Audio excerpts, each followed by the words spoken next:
Alright, y'all, before I even get into the video, just thanks for all the support that y'all been having with your boy.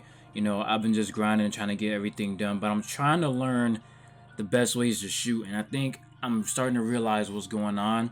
But I'm gonna show y'all how my player is so far, just y'all can know based off of what y'all know and what y'all have on your player. I have, I'm starting to think of my build as a Kyrie kind of build, and except for the dunking, but I can slash and shoot pretty well. I can dribble pretty good after I make a couple shots to get momentum dribbles, and I'm pretty fast too. So that's the kind of build I'm thinking of. But I have an 83 open shot three-pointer, and these are the badges I got for him. Now, for the way that this game is made, I think range extender is probably one of the most important badges to have, just off of sheer consistency and how much you need it. All right. So I also got catch and shoot, green machine, difficult shots, but these are the ones that I have right now, like as we speak right now. Like during most of these gameplays, I had like bronze range extender except for the end. All right. So far I don't think you need flexible release. That's just me. I don't know, but these are my slashing badges so far: acrobat silver, pro touch gold, contact bronze for right now, and then relentless. And I have quick first step gold, ankle breaker silver. It's kind of hard for me getting playmaking badges, but I'm starting to get like a little groove on how to get them. And for my career, I leave pickpocket on, so if I get the pickpocket, I can run the break, I can get all the cheesy buckets I want to. But let's get into how to shoot this year. All right, now first thing first, my jumper. All right, mostly people have been talking about this jumper, specifically Jumpshot 38. It has been really good. It doesn't really change too much from jumper to jumper. I'm gonna tell you that right now. Most jumpers I've had with quick draw gold, it's almost as if I released at around the same time. All right, but here's the animation blending, release 75, and then release 2 is Cal Corver. But here we go. Now I'm gonna show you guys, this is me, originally. All right, this is when I started to grasp what was going on when I was shooting. Now this is actually one of the methods from, I think it's from Quill. I was already doing like the calling for a pick thing, but I wasn't doing the Kobe size up. And that Kobe size up is actually what helped me realize what was going on with the game this year. Now the Kobe size up, what it's doing is it's like resetting your person. All right, it's resetting your person, so as soon as you shoot after that, it's your normal shot, and that's why typically it's green right after you do something like that. And now why I say resetting your person is because for some reason in this year, it's like we have a lot of momentum, so that momentum just kind of carries on. Like we kind of shift and move even if we move a little bit, so you have to really stop on the fast break. Stop after you do something like that step back, like that pull back right there. You have to, after you do like a move like that or just a little shift, then when you pull it, that's literally like your complete jump shot. It's much easier to time that after doing an animation. So that's one of the things I noticed while playing. I didn't notice that at first. I was just shooting whatever, but just being open enough and then doing something before you pull it, it makes it really, really easy to time your jump shot. Also, one other thing that I definitely recommend is trying to get used to your jump shot without a meter. Now, this meter particularly, I don't look at. I changed to the 2K17 meter, the meter by your feet instead of by your hands. I changed to that meter. I changed to that one a couple games after this. I wasn't really looking at the meter because it's so small to me. You can't really see where you're gonna hit your green at. I mean, you can see it, but you don't have much room for error. You get way more bounce backs and stuff like that because you can't see actually where it is. You see, I'm getting more and more greens. I'm in the same game. The way I started it off, I wasn't shooting too good. All right, but I had noticed something. When you do this and when you're coming up the court and you not hard and doing some nonsense. When you come up the court and you do something, like you just have to do one thing, it'll reset your person.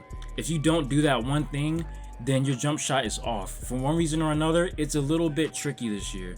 So instead of being, instead of hunting for like just shooting really well, you have to hunt for shooting for a green. So really try to get your jump shot down to a point where you're like, oh, this is easy, I'm just used to shooting this with my eyes closed, Like, you have to get really familiar. Do not continuously change jump shots. I repeat, do not change jump shots. As you see through these games, I'm getting better and better with the jump shot, and it's becoming easier to hit.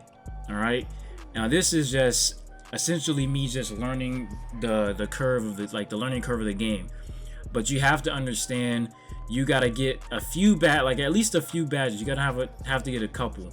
I play on Hall of Fame because the shooting really doesn't change from the difficulties. At least for me, it didn't. It felt just about the same playing Hall of Fame as it did All-Star, Superstar, and all that. So I just leave it on Hall of Fame. Now, as you see, like, as long as I do some kind of move before I shoot a standing shot, it'll go in. Now, the reason I'm saying this is because this is helping you learn your jump shot.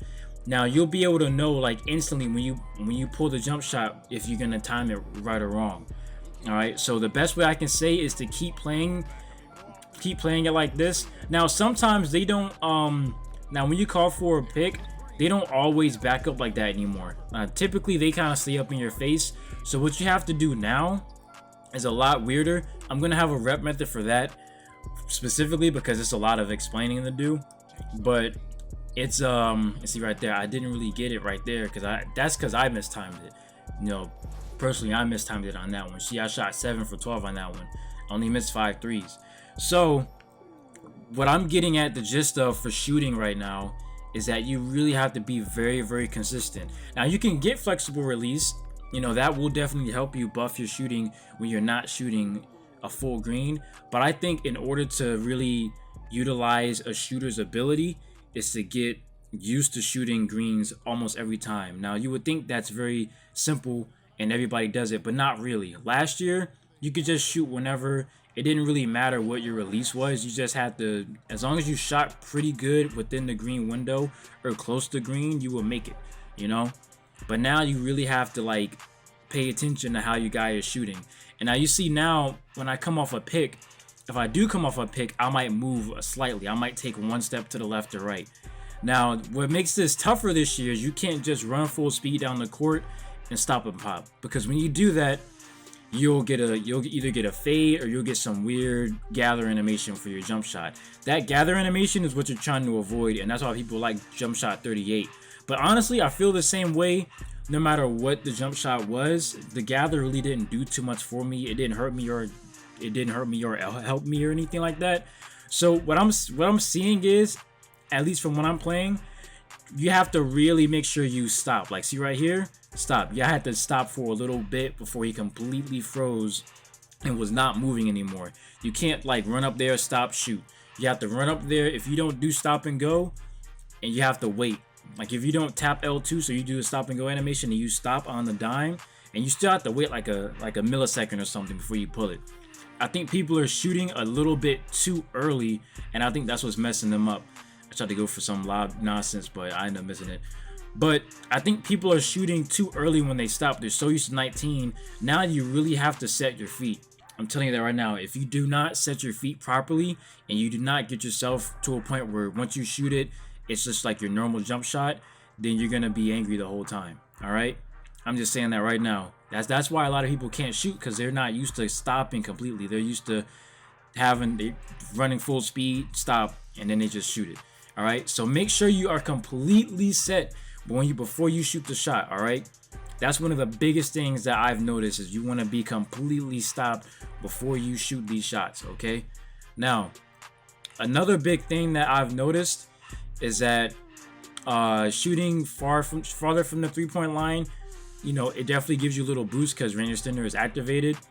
Definitely using your badges helps, but I'm gonna say right now, you want to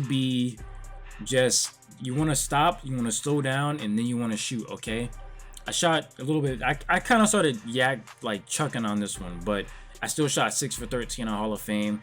It's still kind of tough to do it, but I've gotten to a point where I've gotten much better with my jump shot. Now, I'm gonna show you right here. This is the last thing I'm gonna show y'all.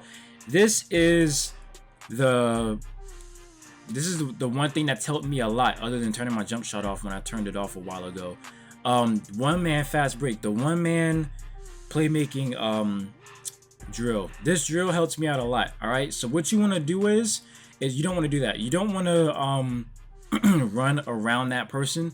What you want to do is you want to run into him. You kind of want to shade him. Like you'll see right here. You see that little bump right there? If you do that little bump, that defender in the front goes to the right every time.